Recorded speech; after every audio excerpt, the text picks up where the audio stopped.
नमस्कार दोस्तों, राधे राधे। व्रत विधि उपाय में सभी लोगों का स्वागत करती हूँ। आज की वीडियो में हम देखेंगे माता संतोषी जी की पूजा हम कैसे करेंगे। शुक्रवार के दिन संतोषी माँ का पूजन की जाती है। बहुत ही सरल सिंपल विधि से मैं आप लोगों को आज पूजा करके दिखाऊंगी और मनोकामना पूर्ति वाली पूजा के नाम से भी जाना जाता है। कहते हैं कि आप जो भी मनोकामना के साथ संकल्प लेके इस पूजन को करते हैं और विधिवत उद्यापन करते हैं तो आपकी मनोकामना जरूर पूरी होती है। कुमारी लड़कियां 16 शुक्रवार का व्रत करते हैं और उनकी विवाह योग भी बन जाता है। तो चलिए देखते हैं पूजा हमें कैसे करनी है। तो इस पूजा को आप सुबह भी कर सकते हो और कई जगह पे इस पूजा को शाम के टाइम पे भी किया जा सकता है। पूजा अगर शाम को करें तो सवेरे नॉर्मल जैसे पूजन होते हैं मंदिर में ऐसा पूजा कर लीजिएगा। और इसके बाद देखिए आप एक पटला ले लीजिए, उसके ऊपर लाल कपड़ा बिछा लीजिए, फिर संतोषी मैया का फोटो वहाँ पे स्थापित कर दीजिए। पूजा के दिन अगर हो सके तो आप भी लाल कपड़ा पहनिए और अगर शाम को पूजा कर रहे हैं तो शाम को पूजा से पहले एक बार स्नान जरूर कर लीजिएगा। इसके बाद देखिए हमने एक तांबे का लोटा लिया है, कलश लिया है। इस पूजा में कलश की स्थापना करना आवश्यक होता है। हर शुक्रवार के दिन आपको कलश की स्थापना करनी है और शनिवार सवेरे पूजा के समय इस कलश को आप पटला से हटा सकते हो, जिसकी विधि मैं लास्ट में बताऊंगी। चावल का एक आसन हमने लगाया, आप चाहे तो अष्टदल कमल बना सकते हो। इसके ऊपर कलश को स्थापित किया है और शुद्ध जल से पूरी कलश को भर दिया है। आप चाहे तो इसमें गंगा जल से भी भर सकते हैं। इसके बाद कोई कलावा ले लीजिए और कलश के कंठ में बांध दीजिए। कलश को खाली नहीं छोड़ा जाता है। माता संतोषी माँ का जब भी आप पूजन करेंगे तो अपनी मनोकामना बोल के संकल्प लेके फिर पूजन आपको शुरू करना चाहिए और जितने दिन की संकल्प रहेगा उतने दिन आपको पूजन जरूर करनी है। अब इसमें मैं 5 चीज़ें डालूंगी। एक हल्दी, कुमकुम, चावल, 1 रुपये का कॉइन और एक फूल। इन 5 चीज़ों को आपको डालनी है। हल्दी कुमकुम तो जल के साथ मिक्स हो जाता है। 1 रुपये का कॉइन आप रख सकते हैं और दोबारा जब कलश स्थापना होगा, घर स्थापना होगा तो उसमें यूज़ कर सकते हैं। और इसके बाद देखिए इस तरह से कलश का हमें स्थापना करनी है। पटला जो हमें जिसमें पूजन हम लोग करेंगे ना, उसको अगले दिन ही हटाना चाहिए। जिस दिन पूजन करेंगे उस दिन पटले को हटाना नहीं है।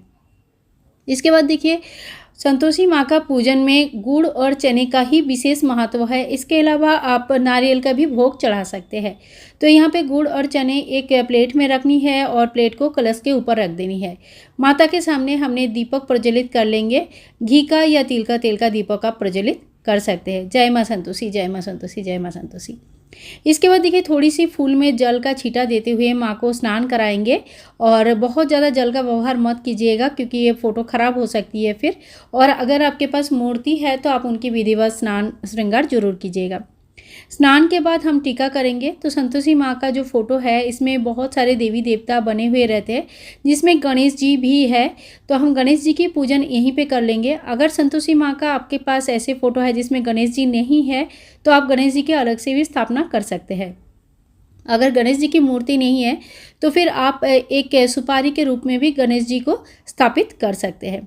सभी भगवान को हम इस तरह से टीका लगा लेंगे। जितनी भी देवी देवताओं का फोटो यहाँ पे बना हुआ है, चित्र बनी हुई है, उसमें सभी को टीका लगा लेंगे। और माता संतोषी जी माँ को अब हम रोली का भी टीका करेंगे। तो लाल रोली या लाल सिंदूर का टीका कर सकते हैं। माँ को लाल रंग बहुत प्रिय होता है तो पूजा में ज़्यादा से ज़्यादा लाल रंग का यूज़ करना अच्छा माना जाता है।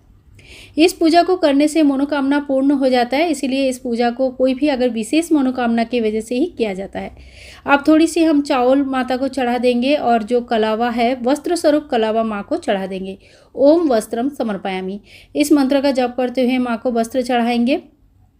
और अगर आप चुनरी लेके आए हैं तो पहली बार एक ही चुनरी लेके आइए। हो सकता है कि आप पूरा जब तक व्रत करेंगे उसी एक ही चुनरी को चढ़ा सकते हैं या कलावा स्वरूप वस्त्र भी चढ़ा सकते हैं। अब माँ को हम धूप और दीप दिखाएंगे। पंचोपचार पूजा हमें करनी है। सुगंधी चढ़ानी है, धूप दीप दिखाना है, नैवेद्य आदि चढ़ाना है। तो इस तरह से हमें ना पंचोपचार पूजा न करना है। और लास्ट में जो है माँ को भोग लगाएंगे। भोग में गुड़ और चने का ही भोग लगाया जाता है। विशेष रूप से ध्यान रखें।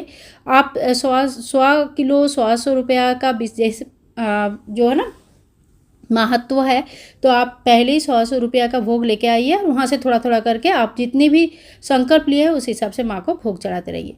माता के ऊपर फूल चढ़ा देंगे और जो कलश है हमें उनको भी तिलक कर देंगे। चंदन से, अष्टगंधा चंदन और साथ साथ में रोली का तिलक कर देंगे। तो इसी तरह से हमारे पूजन बहुत ही सरल विधि से जो है ना संपूर्ण हो जाता है।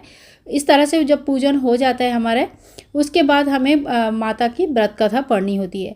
शुक्रवार की माता संतोषी के इस तरह का व्रत कथा का बुक मिलता है, आप ज़रूर लेके आइए, क्योंकि हर शुक्रवार को आपको इस व्रत कथा को बैठ के पढ़ना है।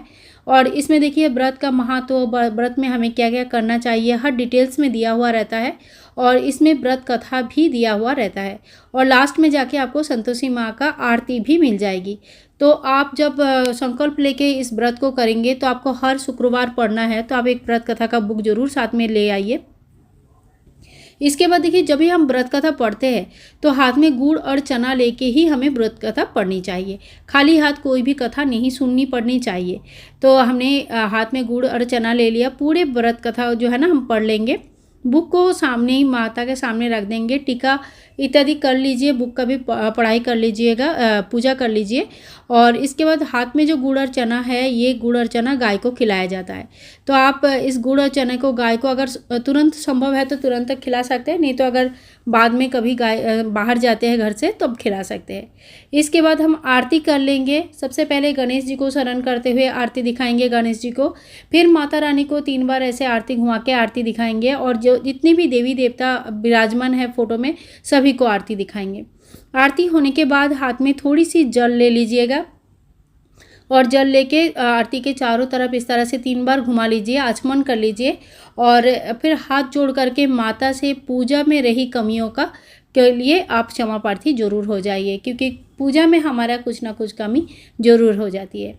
इस व्रत में खट्टा खाना बिल्कुल भी मना है। घर के जो व्रती है उनको तो बिल्कुल भी नहीं खाना है और जो घर के बाकी मेंबर है उन्हें भी खट्टा नहीं खानी चाहिए। माता का जो प्रसाद है ये घर के सभी मेंबर में बांटा जाता है। इस प्रसाद को बाहर किसी को भी नहीं दिया जाता है, इस बात का विशेष ध्यान रखें। लेकिन घर के किसी भी मेंबर को आप जो प्रसाद बांटेंगे तो पूछ लीजिएगा कि बाई चांस अगर किसी ने खट्टा खाया है तो उनको प्रसाद मत दीजिएगा। बाहर का लोगों का आपको पता नहीं उन्होंने खट्टा खाया या नहीं खाया, इस वजह से बाहर के लोगों को नहीं दिया जाता है। उद्यापन के दिन आपको 5, 7, 11 बालकों को खाना खिलाना होता है, तो उस दिन शुरू में ही आप उनको बता दीजिए कि आज खट्टा नहीं खाना है, संतोषी माँ का उद्यापन है। तो आप बिना नमक का खीर पूरी इत्यादि का भोग लगा के उनको खिला सकते हैं। गुड़ और चना जरूर दीजिएगा और साथ साथ में कुछ दक्षिणा। इसी तरह से संतोषी माँ का जितने भी व्रत का संकल्प आपने लिया है उस हिसाब से व्रत संकल्प कर सकते हैं पूर्ण। पूजा के बाद अगले दिन आपको चौकी हटानी है, जो आरती की सामान और पीतल के बाकी विग्रह सामान वगैरह है ये सारे धोकर दोबारा यूज़ कीजिए। जो जल हमने दिया है वो पौधे में हम डाल देंगे। चना गुड़ का जो भोग है यही भोग खा के फिर आपको पारण करनी है, यानी कि इस भोग को खाने के बाद आप कुछ खाना भोजन ग्रहण कर सकते हैं। इस पूजा में एक ही बार भोजन किया जाता है रात के टाइम पे, तो आप एक ही बार भोजन ग्रहण करें। बाकी भोग प्रसाद घर के मेंबर में बांट सकते हैं, लेकिन उनको खट्टा नहीं खाना है, इस बात का विशेष ध्यान रखें। ये प्रसाद बाहर के किसी भी लोगों को दान मतलब देना नहीं चाहिए। और जो कलश है, कलश में जो जल है ये जल पूरे जल घर में छिड़क दीजिए। घर में सुख शांति समृद्धि आती है और कहते हैं कि पैसे की भी कभी कोई कमी नहीं होती है। बाकी के जल जो है पौधे में डाल सकते हैं। फूल वगैरह जो है ना खाद बन जाती है, फूल आप किसी भी पौधे में डाल सकते हैं, उसमें खाद बन जाएगी। माता का जो फोटो है अच्छी तरह से पोंछ के साफ करके दोबारा आप रख दीजिए जहाँ पे आप रखते हैं। और जो कलावा हमने चढ़ाया है इन कलावा को अगले बार दोबारा आप चढ़ा सकते हैं, कोई दिक्कत नहीं है। जिस तरह से हम लोग चुनरी भी दोबारा चढ़ाते हैं इस तरह से आप इस कलावा को भी दोबारा चढ़ा सकते हैं।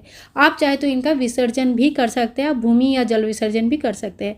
आपके यहाँ पे जैसे भी नियम है उस हिसाब से आप कर सकते हैं। कहते हैं पूर्ण भक्ति श्रद्धा के साथ इस व्रत को करने से सभी प्रकार की मनोकामनाएं पूर्ण हो जाती है। दोस्तों वीडियो पसंद आई तो please like share and comment. Radhe he Radhe.